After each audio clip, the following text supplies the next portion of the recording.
नमस्कार, times now Navbharat पर आपका स्वागत है। आपके साथ मैं हूं राकेश पांडे। शाम के 5 बजने वाले हैं। वक्त हो गया है देश के सबसे पसंदीदा डिबेट शो राष्ट्रवाद का। राष्ट्रवाद यानी देश से बढ़कर कुछ नहीं। केक वाला बकरा कटा तो सपा नेता को इतना क्यों चुभा? केक वाले बकरे पर इतना बवाल कि सपा नेता पटाखों तक पहुंच गए। सवाल यह भी कि वक्फ के लिए पोर्टल आया तो विरोधी भड़के क्यों हैं? आज देश भर में बकरीद मनाई जा रही है। गाजियाबाद में मुस्लिम भाइयों ने सांकेतिक कुर्बानी दी केक वाले बकरे से। तस्वीर आपके सामने है। बस यही तस्वीर पूर्व सपा सांसद एसटी हसन को चुभ गई। वो कह रहे कभी केक कभी आटे का बकरा काट लो। ये देश में तमाशा चल रहा है क्या? पेशे से डॉक्टर है एसटी हसन। सोचिए, वो कह रहे जानवरों का अवशेष नदियों में चला जाए तो प्रदूषण होगा क्या? एनिमल प्रोडक्ट है। मतलब दिक्कत कुल मिलाजुलाकर इन्हें नियमों से है। उधर वक्फ संपत्तियों के लिए सरकार ने कल पोर्टल लॉन्च कर दिया उम्मीद नाम से, लेकिन मुस्लिम पर्सनल लॉ बोर्ड से लेकर कांग्रेसी सांसद इमरान मसूद भड़के हुए। करेंगे डिबेट, लेकिन पहले रिपोर्ट।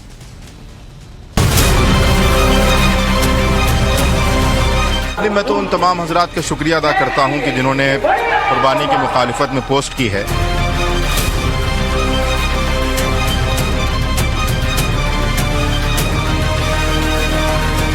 मुस्लिम बहनों और भाइयों ने जिस तरह से केक का बकरा बना करके बकरीद मनाई है, धूमधाम से मनाई है, उन सबको बधाई। कुछ लोग तमाशा शुरू कर दिया उन्होंने। मैं राजनीति नहीं कहूंगा, इसे तमाशा कहूंगा। आज देश भर में बकरीद का त्योहार मनाया जा रहा। लोगों ने नमाज के बाद एक दूसरे को ईद की मुबारकबाद दी। जगह जगह कुर्बानी की रस्म भी अदा की गई। सरकारों ने कुर्बानी के लिए कई नियम तय कर रखे थे, जिनका पालन तो हुआ, लेकिन नियमों के बीच जमकर सियासत भी। सपा के पूर्व सांसद एसटी हसन तो बकरीद और दिवाली के पटाखों की तुलना कर विवादित बयान दे बैठे। आपको सुनवाएंगे, लेकिन पहले बकरीद की ऑल इंडिया रिपोर्ट देख लीजिए। घाटकोपर की मैत्री सोसाइटी, जहां से इस बार पूरा विवाद शुरू हुआ, वहां सुबह से बीएमसी के कर्मचारी मौजूद थे। पुलिस ने सोसाइटी को छावनी में तब्दील कर रखा था। दरअसल हिंदू संगठनों के विरोध के चलते सोसाइटी में कुर्बानी की इजाजत नहीं थी, जिसे लेकर मुस्लिम विरोध कर रहे थे। लखनऊ में ईदगाह और मस्जिदों के आसपास कड़ी सुरक्षा व्यवस्था थी। अधिकतर जिलों में पुलिस को अलर्ट पर रखा गया था। यहाँ मौलाना सुफियान निजामी ने प्रशासन के निर्देशों की बात तो मानी, लेकिन तंज कसा कि विरोध करने वालों का शुक्रिया कि इस बार कुर्बानी ज्यादा हुई। मैं तो उन तमाम हजरात का शुक्रिया अदा करता हूं कि जिन्होंने कुर्बानी की मुखालिफत में पोस्ट की है। उससे एक बड़ा फायदा ये हुआ है कि जो मुसलमान कुर्बानी नहीं भी कराता था, आज वो बड़ी तादाद में आगे आकर कुर्बानी करा रहा है। और पिछले साल की बनिस्बत इस साल 20% मुसलमानों में इजाफा हुआ है कि वो आगे आकर कुर्बानी करा रहे हैं। तो मैं उन तमाम हजरात का शुक्रिया अदा करता हूं कि कम से कम आपकी इस पोस्ट और आपकी इस मुखालिफत की वजह से मुसलमानों के अंदर हमीयत ईमानी जागी है और कम से कम वो आगे आकर कुर्बानी कराने पर आमादा हो रहे हैं। राजस्थान के जयपुर और पश्चिम बंगाल के कोलकाता में भी लोगों ने एक दूसरे को ईद की मुबारकबाद दी। दिल्ली से सटे गाजियाबाद में तो अलग ही तस्वीर देखने को मिली। लोनी में मुस्लिमों ने केक का बकरा काटकर सांकेतिक तौर पर कुर्बानी दी। लोनी के मुस्लिम बहनों और भाइयों ने जिस तरह से केक का बकरा बना करके बकरीद मनाई है, धूमधाम से मनाई है, उन सबको बधाई कि इको फ्रेंडली ईद मनाने से जो पॉल्यूशन फैलता, जो कोरोना जैसी महामारी देश में अटैक करती। और मोहम्मद साहब भी शाकाहारी थे। उन्होंने मांस से बीमारियां फैलना और दूध को शिफा बताया है। इसलिए मोहम्मद साहब की बात को भी जो मुस्लिम नहीं मानते और कुर्बानी करते हैं, वो इस्लाम के और मोहम्मद साहब के दुश्मन हैं। यही सांकेतिक कुर्बानी सपा के पूर्व सांसद को चुभ गए। तुष्टीकरण में आकंठ डूबे एसटी हसन ने बकरीद और दिवाली की तुलना तो की ही, जैविक कचरे के नदियों में जाने पर प्रदूषण की दलील को ध्रुवीकरण की चाल बता दिया। कुछ लोग तमाशा शुरू कर दिया उन्होंने। मैं राजनीति नहीं कहूंगा, इसे तमाशा कहूंगा कि केक का बकरा बना लो, कागज का बना लो और आटे का बना लो, उसे काट लो। क्या है, क्या तमाशा? क्या ये गुड़िया गुड्डे का खेल हो रहा है? ऐसे वर्चुअल के साथ वो पॉल्यूशन, क्या एनिमल से पॉल्यूशन होते हैं? क्या पटाखे छूट रहे हैं बकरा ईद के दिन? अगर उसका खून नदियों में भी जा रहा है तो वो एनिमल प्रोडक्ट है, उससे कोई नुकसान नहीं हो रहा किसी को, कोई केमिकल नहीं जा रहे। लेकिन लोगों को बदनाम करना, लोगों का एक हिंदू मुसलमान करना और वोट पोलराइज करना, ये रूलिंग पार्टी का एक सिलसिलेवार प्रोग्राम चला जा रहा है। तो क्या एसटी हसन की बात का ये मतलब ना निकाला जाए कि बकरीद पर कहीं भी कुर्बानी की वो छूट चाहते हैं? सवाल ये भी कि नियमों के तहत कुर्बानी की बात पर उन्हें दिवाली के पटाखे क्यों चुभने लगे।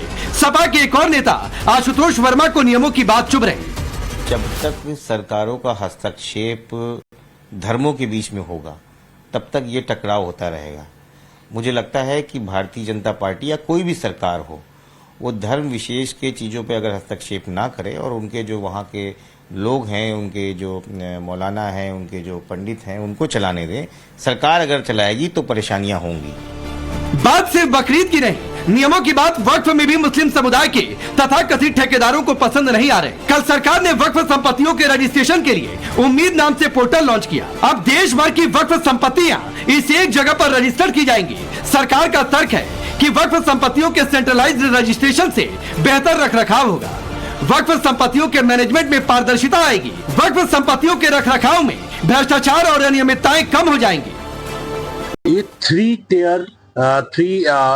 टायर स्टेप्स हैं जिसमें कहा है कि maker, checker and approval, 3 part में इसे बांटा गया है। यानी कि पहले कोई अपनी संपत्ति को दर्ज करेगा, फिर उसके ऊपर उसको चेक करेगा वक्फ बोर्ड, और चेक करने के बाद फिर अप्रूवल के लिए CWC जाएगा। यानी कि 3 टर्म में इन चीजों को देखा जाएगा। तो इससे ट्रांसपेरेंसी आएगी, ज्यादा से ज्यादा लोग अपनी अपनी संपत्तियों को, कल को कोई विवाद न हो, 6 माह के भीतर इन संपत्तियों को वक्फ में जो संपत्तियां हैं उनकी दोबारा से दर्ज करेंगे। और मुझे लगता है कि वक्फ बोर्ड द्वारा भी इसके लिए एक ड्राइव चलाई जाएगी। सरकार ने उम्मीद नाम से पोर्टल लॉन्च किया तो ये मुस्लिम पर्सनल लॉ बोर्ड को नागवार गुजरा। पोर्टल लॉन्च होने से पहले ही प्रेस रिलीज जारी कर मुस्लिम पर्सनल लॉ बोर्ड ने केंद्र के इस फैसले पर आपत्ति जताते हुए दावा किया कि अदालत की अवमानना है। कांग्रेस सांसद इमरान मसूद ने भी इसे सरकार की जल्दबाजी बताते हुए उसकी नीयत पर सवाल खड़े किए, जिसके जवाब में केंद्रीय मंत्री किरण रिजिजू ने 2 टूक कह दिया कि एक्ट पर कोई स्टे नहीं है और उम्मीद पोर्टल देश हित में है। मुझे नहीं समझ में आता कि ये तमाम चीजों को इतना उलझा करके या इतना जल्दबाजी कर करके ये क्या करना चाह रहे हैं। अभी सुप्रीम कोर्ट उसकी वैधानिकता के ऊपर जो रिट है उसके ऊपर सुनवाई कर रहा है कि उसके अंदर क्या क्या प्रोविजंस हैं। तो इतनी जल्दबाजी के अंदर ये निर्णय सरकार ले रही, तो कहीं ना कहीं सरकार की नीयत के ऊपर हमें शक होता है। इस देश में विरोध करने वाला कुछ तर्क तो देंगे ही, और विरोध करने वाला भी है तो, क्योंकि ये आजाद मुल्क है, हमारा लोकतंत्र है, तो बोलने में तो हम मना नहीं कर सकते हैं। सुप्रीम कोर्ट में कोई एक्ट को लेकर के स्टे नहीं दिया है, हियरिंग भी कंप्लीट हो गया है और हम उम्मीद करते हैं कि सुप्रीम कोर्ट को मालूम है एक्ट का क्या मायना रखता है। इसलिए हमारे जो कार्य हैं ये देश हित में है, जनहित में है। तो सवाल है कि देश हित में वक्त तो विरोध क्या सिर्फ वोट बैंक की सियासत के लिए। सवाल की जब कोर्ट ने खुद सुनवाई में रजिस्ट्रेशन को जरूरी बताया, पूरे एक्ट पर कोई स्टे नहीं दिया, तो फिर संपत्तियों के रजिस्ट्रेशन से किसे और क्यों दिक्कत। और सवाल ये भी कि बकरीद के दिन कुर्बानी और दिवाली के पटाखों को एक तराजू में तौल देना क्या भड़काऊ और ध्रुवीकरण की सियासत है। Bureau report, times now Bharat. तो अब सोचिए कैसे कैसे तर्क दिए जा रहे हैं। तर्क कहना भी शायद गलती है, कुतर्क दिए जा रहे हैं, और जो कुतर्क दे रहा है वो खुद पेशे से डॉक्टर है। मैं आपका परिचय पहले आज के मेहमानों से करवाता हूं। डॉक्टर चलमणि भारतीय जनता पार्टी के नेता और प्रवक्ता, मोहम्मद फैज खान नेशनल कन्वीनर है राष्ट्रीय मुस्लिम मंच के, प्रोफेसर धर्मेंद्र यादव हैं समाजवादी पार्टी के नेता और प्रवक्ता, शादाब चौहान है MIM के नेता, और हाफिज नूर अहमद अजहरी अब से थोड़ी देर में जुड़ेंगे इस्लामिक स्कॉलर के तौर पर। आप सभी का बहुत बहुत स्वागत है। धर्मेंद्र यादव, प्रोफेसर आप हैं और जिन्होंने कहा वो डॉक्टर हैं, उनके घर के नीचे तो बाकायदा एक छोटा मोटा हॉस्पिटल चलता है। मैं उनके घर तक जा चुका हूं। मतलब जानवरों का अवशेष, जैविक कचरा नदी में जाए तो कोई प्रदूषण नहीं, एनिमल प्रोडक्ट है। ये लॉजिक समझ में आती है या पटाखों वाली दिक्कत है इसलिए कुतर्क मजबूरी है? राकेश जी, पूरे ब्रह्मांड का इकोसिस्टम समझने के लिए भारतीय जनता पार्टी के पास विवेक नहीं है, तो उनसे बात करना बेकार है। रही बात मान्यताओं पर, मान्यता तो मान्यता ही होती है। इस देश में बहुत सारे ऐसे मंदिर हैं जहां पर जानवरों की बलि दी जाती है। कामाख्या मंदिर में जानवरों की बलि दी जाती है, काली मंदिर में जानवरों की बलि दी जाती है, एक निरही माता का मंदिर है छत्तीसगढ़ में, वहां पे जानवरों की बलि दी जाती है, मां मुंडेश्वरी का मंदिर है बिहार में, वहां जानवरों की बलि दी जाती है। तो ये बात मान्यताओं में अगर सरकार घुसना शुरू कर देगी, धर्म में अगर सरकार घुसना शुरू कर देगी, तो मुझे लगता है कि सिस्टम खराब हो जाएगा। जैसे मथुरा के अंदर आपने देखा होगा कि एक मंदिर के जो चलाने वाले लोग थे उसमें सरकार ने अपने आदमी डालने के लिए ट्रस्ट बनवा दिया। तो अगर जो धर्म को चलाने और मानने वाले लोग हैं उनमें सरकारों का हस्तक्षेप ज्यादा उचित नहीं है। इससे जो संविधान की मूल भावना है वो आहत होती है। हाँ। और समाज में जो एक विघटन पैदा होता है वो भारतीय जनता पार्टी अपने नीतियों के हिसाब से करना चाहती धर्मेंद्र है। यादव। तो हमारा जो धर्मेंद्र यादव जी, मेरी एक आदत है सर, सवाल से भागते हैं ना तो मैं आ जाता हूं, सवाल को खींचकर फिर वहीं पर लाता हूं। कुर्बानी पर किसी ने रोक लगाई, सरकार ने यह कहा कि कुर्बानी नहीं करने देंगे, सरकार ने सिर्फ नियम तय किए। अगर कहीं कुर्बानी पर रोक लगी है तो मुझे आप उदाहरण दे दीजिए। शलम यहां पर बैठे हुए, पहली बातचीत है। दूसरी बातचीत है, मैं आपको धर्मेंद्र यादव जी प्रोफेसर साहब कहूंगा आज के पूरी डिबेट में। आप प्रोफेसर हैं, जिन्होंने कहा वो डॉक्टर हैं। मैंने बोला उनके घर तक जा चुका हूं मैं, और नीचे हॉस्पिटल चलता है, लोग आते हैं, इलाज करते हैं, गरीबों का भी इलाज करते हैं, और ये उनकी अच्छी बात है। लेकिन एनिमल प्रोडक्ट है, अवशेष चला गया, उससे पॉल्यूशन नहीं होगा, पटाखे वाली दिक्कत, इस पर चाह रहा हूं आप बोले। राकेश पांडे जी, इस देश के जितने शेल्टर हाउस चलते हैं वो 90% शेल्टर हाउस हिंदू चलाते हैं। शेल्टर हाउस भारत, प्रोफेसर साहब, सुन लीजिए मेरी बात। प्रोफेसर साहब सुनिए ना, स्लॉटर हाउस कौन चलाता है कौन नहीं चलाता है, सर इस पर डिबेट नहीं हो रही सुन है। लीजिए ना, मैं पूछ रहा हूं आखिर पटाखों से दिक्कत क्यों हो गई? अगर नियमों की बातचीत आ गई तो दिवाली याद आने लगा। अब धर्मनिरपेक्षता नहीं समझ में आ रही है, हिंदुओं का पर्व दिखने लगा। आप पूछना क्या चाह रही है तो बता दीजिए पहले। आप दीपावली की बात पूछी है कि दिवाली से भी दिक्कत, दिवाली से भी दिक्कत आपकी तुष्टीकरण के लिए, ध्रुवीकरण के लिए, और फिर ये कुतर्क उस दिक्कत को जाहिर करने के लिए कि अगर अवशेष चला जाएगा कहीं तो पॉल्यूशन नहीं होगा, हमें नियम नहीं चाहिए, जहां मन करे वहीं कुर्बानी देंगे। अब मेरी बात सुन लीजिए, मेरी बात सुन लीजिए। दिक्कत भारतीय जनता पार्टी को है, आपको दिक्कत नहीं है। दिक्कत भारतीय जनता पार्टी को है। इस देश में एक मंदिर ऐसा भी है जहाँ कुत्ते की पूजा की जाती है, उसे बोलते हैं। मैं फिर कह रहा हूं प्रोफेसर साहब, पता नहीं आप सर जाकर अपनी क्लास में क्या पढ़ाते होंगे बच्चों को, मैं आज सोचने के लिए मजबूर हो रहा हूं। अब मैं कह रहा हूं ना, इस देश में कुत्ते की भी पूजा होती है, उसके नाम से एक मंदिर है, मां कुकरदेव मंदिर, छत्तीसगढ़ के अंदर है। तो ये तो मान्यताओं की बात है। आप मान्यताओं को और नियम को एक में नहीं मिला सकते। तो मान्यता खुले में कुर्बानी की है, ये कुर्बानी की मान्यता है, कहीं भी कुर्बानी कर देंगे इसकी मान्यता है। मैं आ रहा हूं धर्मेंद्र यादव। शलम बड़ी, आपको कुछ बातें समझ में आई प्रोफेसर साहब की, जिन्होंने कहा एसटी हसन वो खुद डॉक्टर है, उसमें कुर्बानी दी जाती है। हाँ रुक जा, अरे कुर्बानी से कोई नहीं रोक रहा, सरकार का कोई फैसला है तो कोर्ट कर दीजिए, चैलेंज कर रहा हूं आपको। शलम बड़ी, अब राकेश भाई, जिनको आप प्रोफेसर साहब कह रहे हैं, कम से कम उनको ये तो बता दीजिए कि शेल्टर हाउस नहीं होता है, स्लॉटर हाउस होता है। शेल्टर हाउस तो अलग चीज है और स्लॉटर हाउस अलग चीज है। मुझे लगता है प्रोफेसर साहब, प्रोफेसर धर्मेंद्र यादव जी दोनों का फर्क समझ पाएंगे। शेल्टर हाउस नहीं, स्लॉटर हाउस। दूसरी बात कि देखिए, सरकार ने अपनी तरफ से कुछ कहा नहीं है, हर बात को घूम फिर के सरकार पे ठीकरा फोड़ना।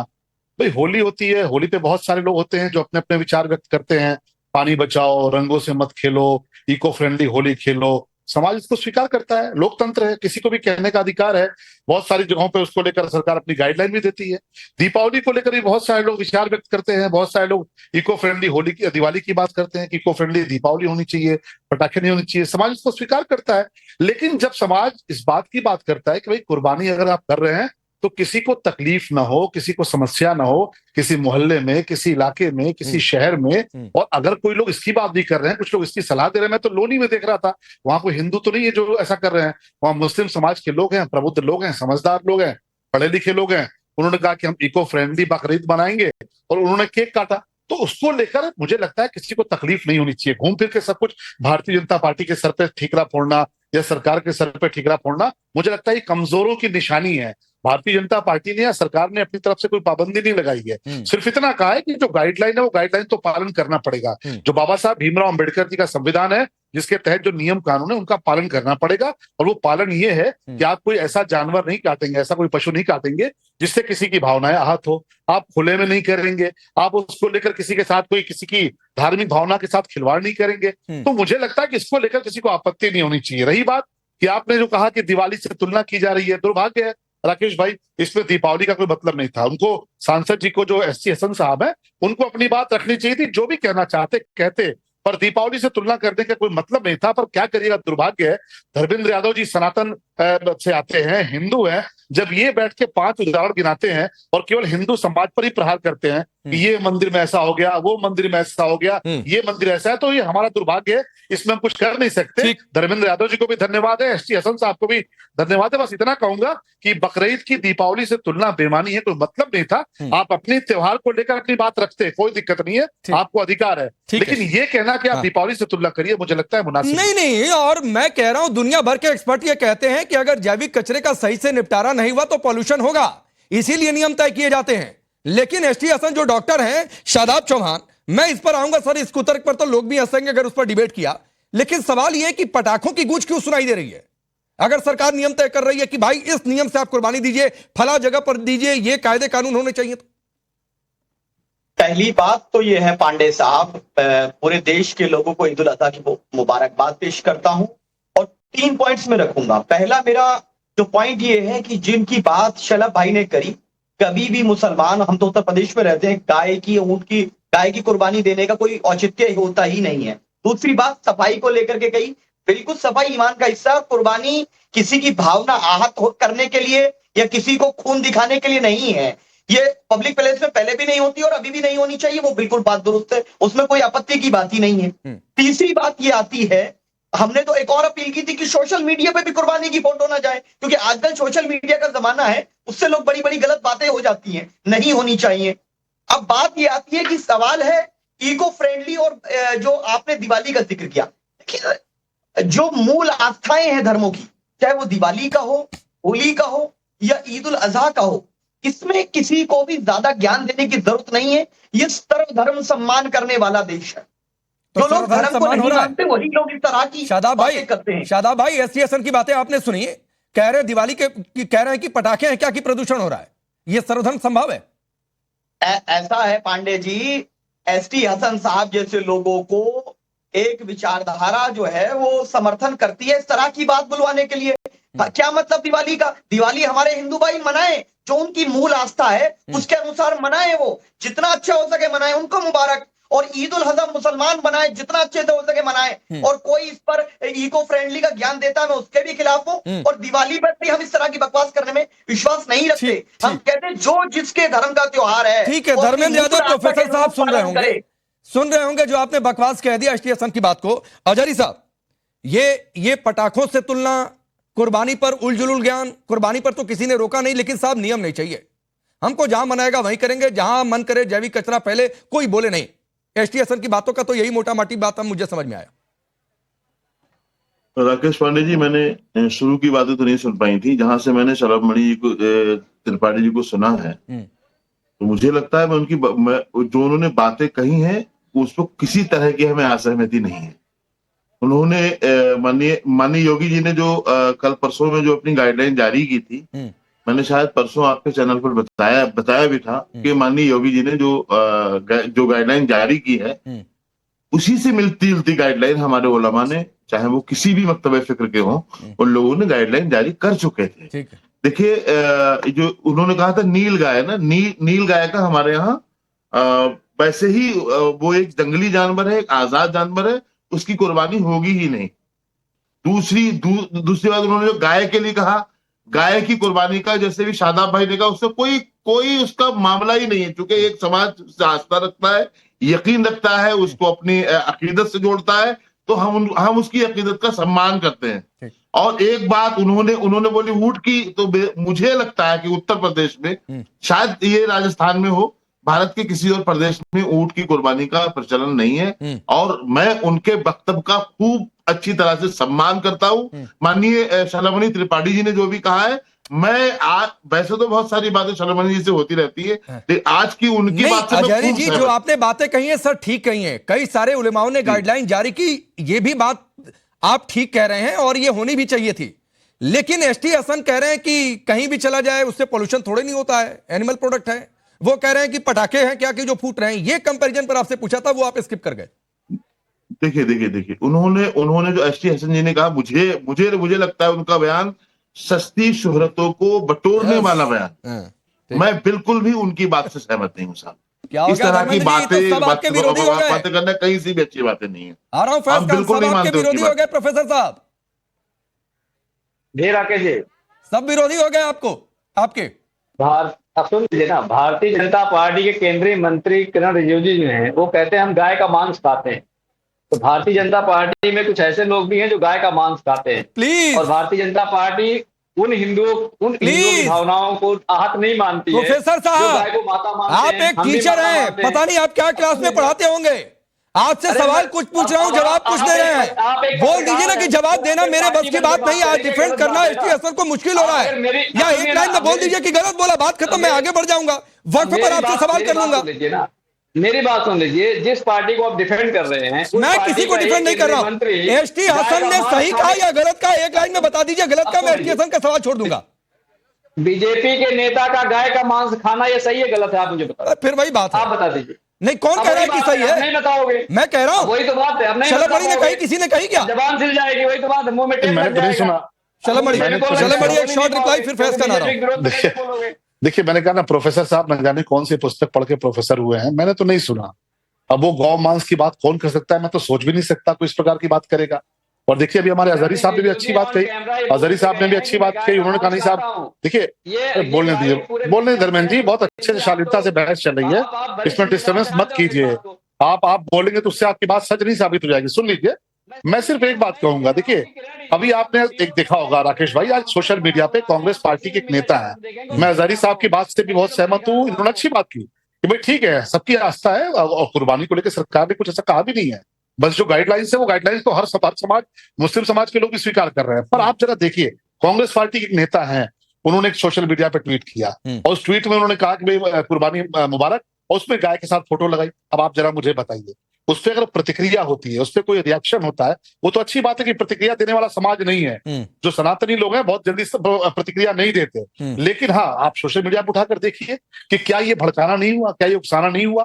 इसलिए सरकार ने कहा भाई आप कोई ऐसा काम मत करिए। और त्योहार को लेकर आप अगर देखेंगे तो पिछले योगी जी की सरकार में 2017 के बाद से कोई ऐसा पर्व नहीं है जो शांति से न गुजरा हो, कोई ऐसा त्योहार नहीं है जिसपे सारी चीजें न मिली हो, सफाई मिली हो, पानी मिली हो, 24 घंटा बिजली मिली हो। लेकिन हाँ, जब कोई भी समाज किसी को भड़काने का प्रयास करता है तो उसको लेकर सरकार गाइडलाइन जारी करती है, अपनी जो नियम है उनको लगाती है और उनका सम्मान होना भी चाहिए। एक बात है धर्मेंद्र यादव जी, जो आपने किरण रिजिजू को लेकर बात कही है ना सर, खारिज कर रहे हैं शलमड़ी, और मैं भी कह रहा हूं कि सुनवा दीजिए, अगर उन्होंने कभी कहा है तो निकाल के इस पूरी डिबेट में सुनवा नहीं पाएंगे, नहीं सुनवा के जाएंगे धर्मेंद्र यादव, सोशल मीडिया से सुनवा कर जाएंगे धर्मेंद्र यादव, मैं पहले बता दे रहा हूं आपको, क्योंकि इस तरीके की भड़काऊ बातें और गलत किसी को कोट करना मैं बर्दाश्त नहीं करता हूं अपने मंच पर।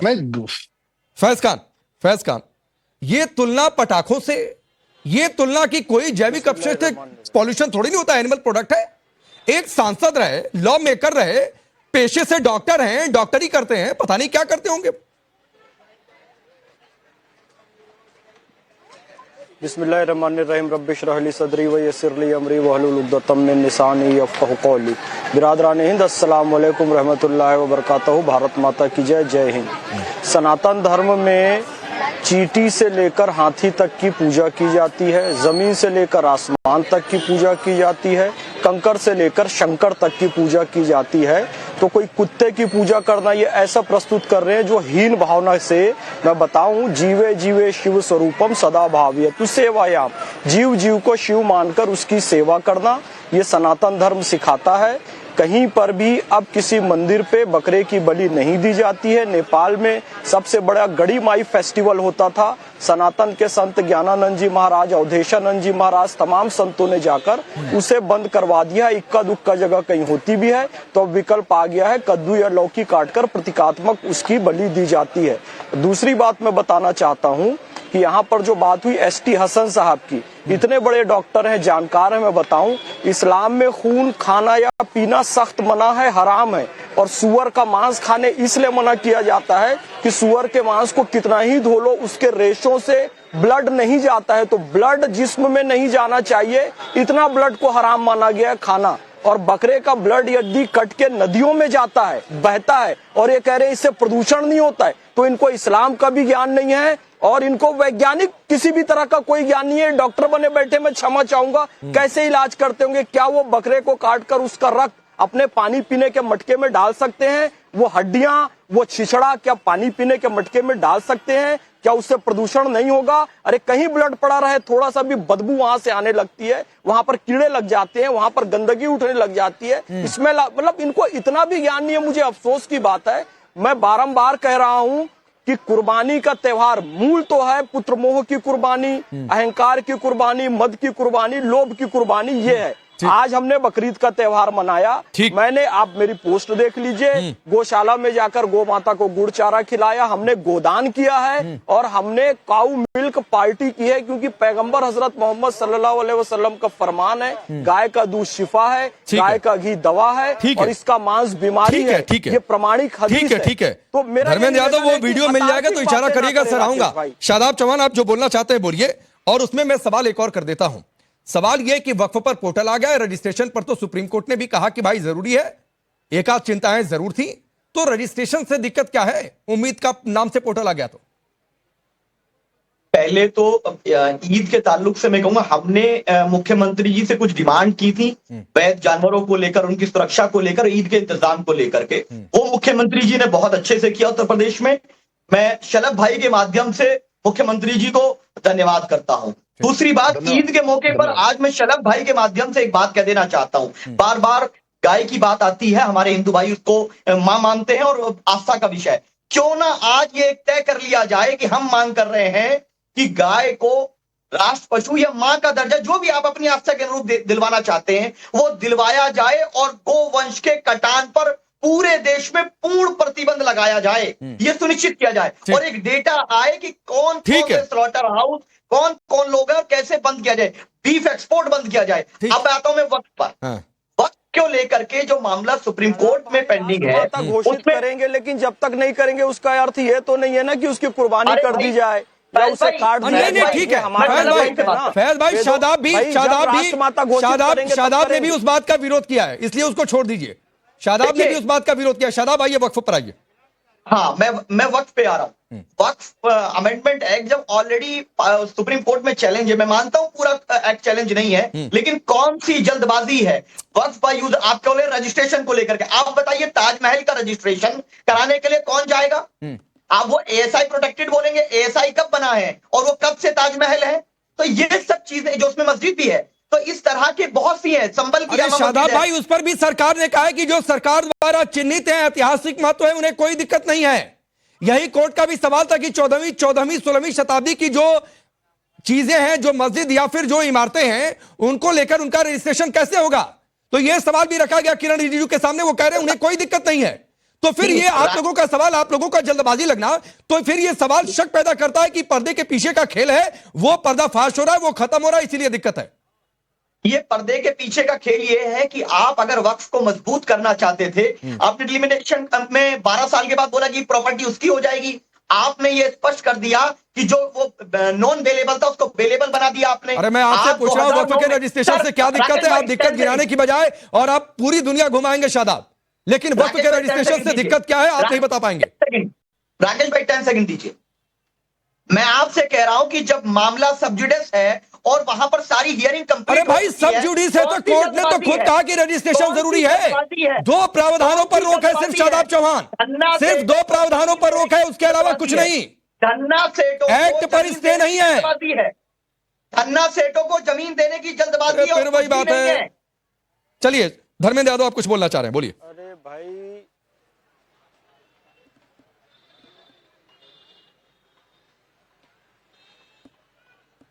अरे बोलिए प्रोफेसर साहब।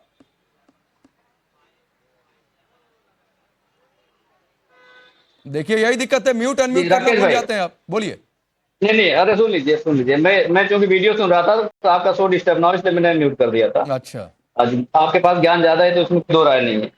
27 मई 2015 की रिपोर्ट है, 8:17 की इंडिया टुडे की रिपोर्ट है, जिसमें किरण रिजिजू साहब ने साफ किया करिए। सर सुनवा दीजिए, रिपोर्ट ने क्या सुनकर क्या बोला ये नहीं होता है सर। रिपोर्ट मत कोट करिए भाई, रिपोर्ट कितनी फेक हो जाती है आगे चलकर, तो मैं उधर नहीं जाना चाहता हूं। मैंने पहले ही कहा था कि या तो वीडियो है तो सुनवा दीजिए, रिपोर्ट ना। मैं रिपोर्ट नहीं सुनूंगा, मैं रिपोर्ट नहीं सुनूंगा धर्मेंद्र यादव। मैं आपकी रिपोर्ट खारिज करता हूं। इससे कि कौन सी रिपोर्ट कब कहां फेक हो जाए मैं नहीं मान सकता हूं। या तो वीडियो बाइट सुनवा दीजिए, हालांकि आजकल उसमें भी बहुत सारे झोल आने लगे हैं। नहीं इंडिया टुडे की रिपोर्ट आप नहीं मानते प्लीज हैं। ना, मैंने आपको प्लीज टाइम नहीं, बता दिया, धर्मेंद्र भाई मैं नहीं डेट सुनूंगा। बता दिया, मैंने तो पहले फिर कह क्यों दिया नहीं आपने सुनूंगा, बताया? मतलब नहीं सुनूंगा। शलम मणि ये रिपोर्ट आगे नहीं, पता नहीं उसमें कोई फेक हो दिक्कत जाता है, है। मुझे बताइए। ऐसे ही सिंदूर को लेकर इन्होंने कहा बहुत सारी बातें कि सिंदूर बट रहा है, सिंदूर बट रहा है। बोलिए शलम मणि। देखिए, अगर सारी रिपोर्ट सुनिए, सही मैं होती तो आपको दिखा फैक्ट रहा चेक हूं, क्यों इसको चलता दिखा है? दीजिए। अगर ये सारी देखिए, रिपोर्ट्स को सुनिए धर्मेंद्र भाई, सुन लीजिए। अरे सुन लीजिए, अरे सुनिए प्रोफेसर साहब, सुन लीजिए, सुन लीजिए। अगर सारी रिपोर्ट, सारी खबरें सही होती जो पोर्टल्स पे हैं। रोकिए राकेश भाई, अरे रुकिए, राकेश भाई रुकिए, मैं बता अरे धर्मेंद्र भाई सुनिए, ऐसे नहीं होता है। मैंने कहा था कि बाइट है तो सुनवा दीजिए। कई प्रोफेसर सारी साहब, रिपोर्ट, अब आप शलम मणि को सुनिए, तो बाइट है तो सुनवाना चाहिए था ना। प्रोफेसर बोलिए साहब, शलम अगर मणि। सारी प्रोफेसर साहब अगर सारी रिपोर्ट, सारी न्यूज इसी प्रकार से सही होती तो फैक्ट चेक का जो कॉन्सेप्ट नहीं आया होता। फैक्ट चेक में मालूम चला कि बहुत सारे जो रिपोर्ट्स होती है उनको तो गुमराह करने के लिए बनाया जाता है, उनको एडिट किया जाता है, उनमें बहुत सारे खेल किए जाते हैं, बहुत सारी चीजें होती हैं। उसको लेकर अगर आप चलना चाहते हैं, आप चलिए, आपका अपना वजह हो सकती है, पर इस देश के लोग जानते हैं कौन क्या बोलता है, किसकी क्या विचारधारा है। रही बात, देखिए राकेश भाई, आपने वक्त को लेकर एक बात की, मैं सिर्फ इतना कहना चाहता हूं कि अभी देखिए, शादाब चौहान जी ने हमारी उत्तर प्रदेश की माननीय योगी जी की सरकार की अरे प्रशंसा रुकिए की। मैं धर्मेंद्र भाई, धन्यवाद प्लीज देता हूं। प्लीज शलम मणि को सुनिए। आपको समय दिया था सर, आपके इशारे करने के बाद आप नहीं सुनवा पाए तो रुक जाइए प्लीज। बोलिए शलम भाई, अपनी बात पूरी करिए। शादाब चौहान जी ने माननीय योगी जी की सरकार की प्रशंसा की, मैं धन्यवाद देना चाहता हूं। उन्होंने साहस का काम किया, उन्होंने बधाई दी, उसके लिए धन्यवाद के पात्र हैं। लेकिन मुझे एक चिंता हुई कि शादाब चौहान जी पढ़े लिखे व्यक्ति हैं, समझदार व्यक्ति हैं, हम लोग टीवी पर भी और सोशल मीडिया पर देखते रहते हैं। अगर शादाब चौहान जी को भी नहीं पता कि ताजमहल को लेकर सरकार ने या सुप्रीम कोर्ट में क्या तय हुआ है, तो सोचिए जो थोड़ा कम पढ़े लिखे लोग हैं या जिनको कम जानकारी है, उनको किस प्रकार से गुमराह किया जाता होगा। आपने क्लैरिटी की कि मैंने ताजमहल को लेकर या इस प्रकार की जो राष्ट्रीय विरासत है, राष्ट्रीय इमारतें हैं, जो हमारी धरोहर है, उनको लेकर कहीं कोई रजिस्ट्रेशन की बात ही नहीं है, कोई प्रक्रिया ही नहीं है। लेकिन पढ़े लिखे लोग भी अगर नीचे स्तर पर जाके लोगों को बताएंगे तो इसी प्रकार से मुझे लगता है कि एक समाज गुमराह होने की तरफ बढ़ता है। बहुत स्पष्ट है कि ऑनरेबल सुप्रीम कोर्ट में ये मामला है, लेकिन अगर आपको लगता है कि गैर कानूनी हो रहा रजिस्ट्रेशन, तो ऑनरेबल सुप्रीम कोर्ट से जाके रुकवा दीजिए। आप पहले भी ऑनरेबल सुप्रीम कोर्ट के सामने गए, सुप्रीम कोर्ट ने सुनवाई की, लेकिन रजिस्ट्रेशन को लेकर सुप्रीम कोर्ट ने खुद ही इस बात को लेकर रखा है और सुप्रीम कोर्ट की तरफ से कोई रोक नहीं है, किसी प्रक्रिया पे रोक नहीं है, कोई स्टे नहीं है। आपको भी पता है कि जब तक स्टे नहीं होता है, जब तक यथास्थिति बहाल रखने की बात नहीं होती है, तब तक आप उस कार्रवाई को लेकर आगे बढ़ सकते हैं। आप कोर्ट में गए, आपने अपनी बात रखी। अगर आपको लगता है कि उम्मीद पोर्टल को लेकर सरकार कुछ गैरकानूनी कर रही है, तो बजाय नवभारत पे बैठने के आपको सुप्रीम कोर्ट जाना चाहिए, सुप्रीम कोर्ट जाके कहना चाहिए कि साहब इस कार्रवाई को अजहरी जी आऊंगा शादाब भाई। अजहरी जी, एक बहुत सीधी सी बात है कि सेंट्रलाइज्ड रजिस्ट्रेशन होगा, 17 नंबर का यूनिक होगा। कौन सी फर्जी प्रॉपर्टी है, कौन सी सही है, मैनेजमेंट सही होगा, पारदर्शिता आएगी, इतनी सी बात है। कोर्ट ने भी कहा कि रजिस्ट्रेशन जरूरी है, फिर यह भ्रम वाली चाल क्यों? देखिए, पारदर्शिता लाने की यह नियत सरकार की होती तो सरकार पहले अपने जो देशवासी हैं, जो उसका विरोध कर रहे थे, यहाँ तक के जो माननीय जगदम्बिका पाल की सदारत में एक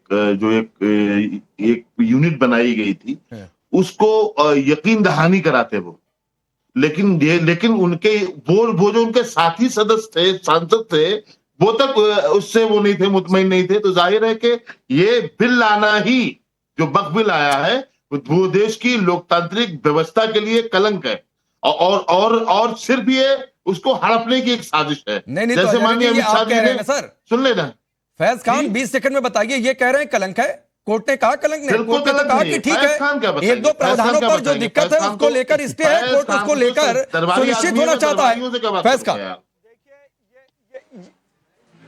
राकेश भैया, ये लोग कानून का अध्ययन करते नहीं है, कोर्ट के डिसीजन को समझते नहीं। और किरण रिजिजू जी ने भी स्पष्ट कहा है, मैं खुद वक्त से बहुत गहराई से जुड़ा हूँ, बिल्कुल भी स्टे नहीं लगाया है इस कानून को।